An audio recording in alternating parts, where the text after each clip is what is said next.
Assalamualaikum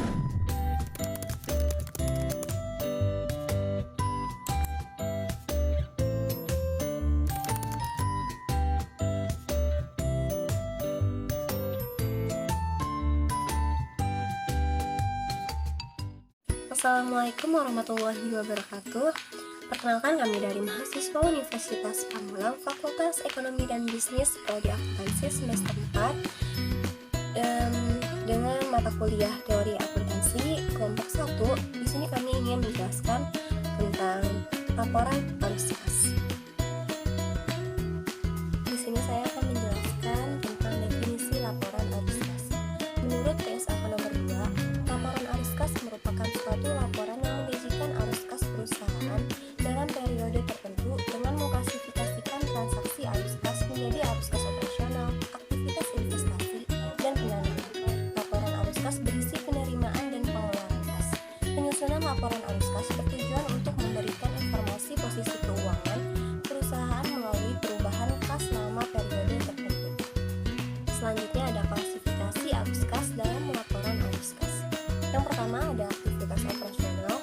Aliran arus kas yang disebabkan karena kegiatan utama penghasil pendapatan perusahaan.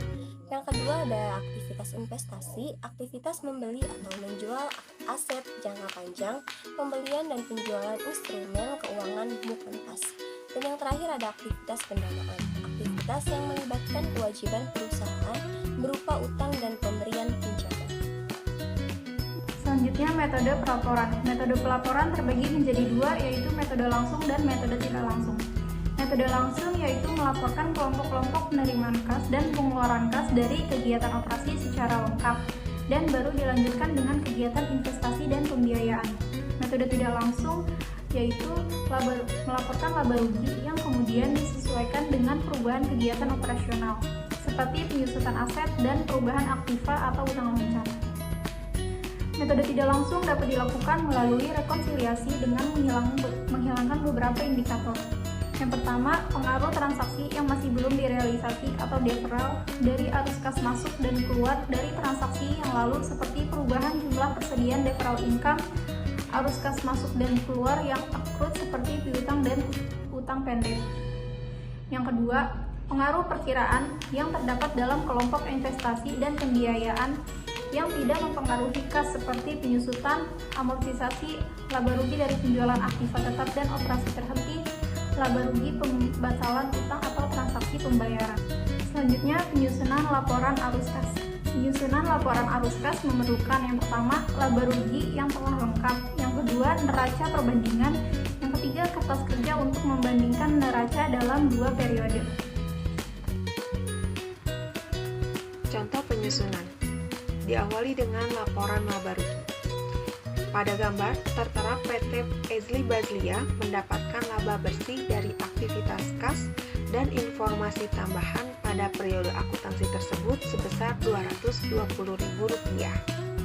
Informasi tambahan yang pertama, pembayaran kepada supplier untuk mendapatkan bahan-bahan produksi dan persediaan adalah Rp100.000.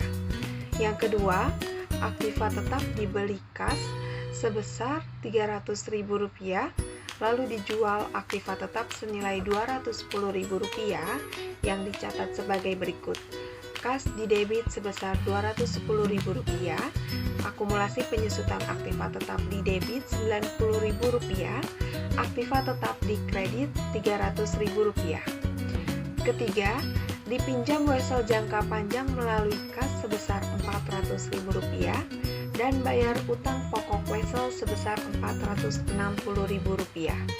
Keempat, dibeli treasury stock sebesar Rp80.000.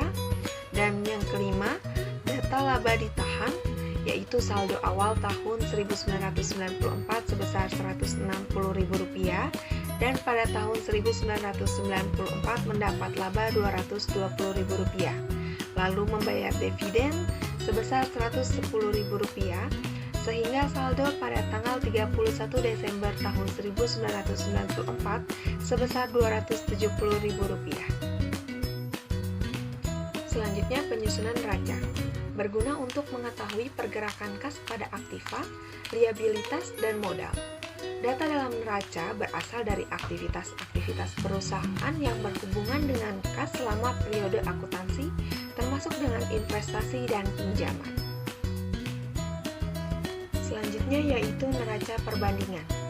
Neraca perbandingan merupakan neraca yang digunakan untuk mengetahui perubahan pada setiap pos-pos akuntansi di perusahaan, baik aktiva, liabilitas, dan modal selama periode tersebut. Tertera pada gambar, neraca pada tahun 1994 saat ini dibandingkan dengan neraca tahun sebelumnya yaitu 1993, sehingga terlihat selisih kenaikan dan penurunan pada setiap akun yang akan diolah pada laporan arus kas.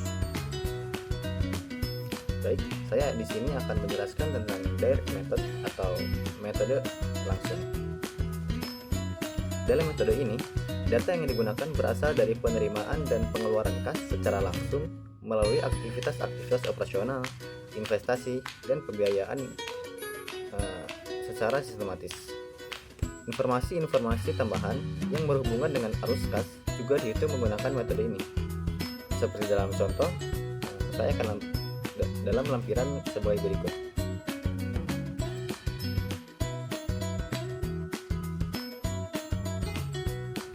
Kemudian yang kedua, ada indirect method atau metode tidak langsung.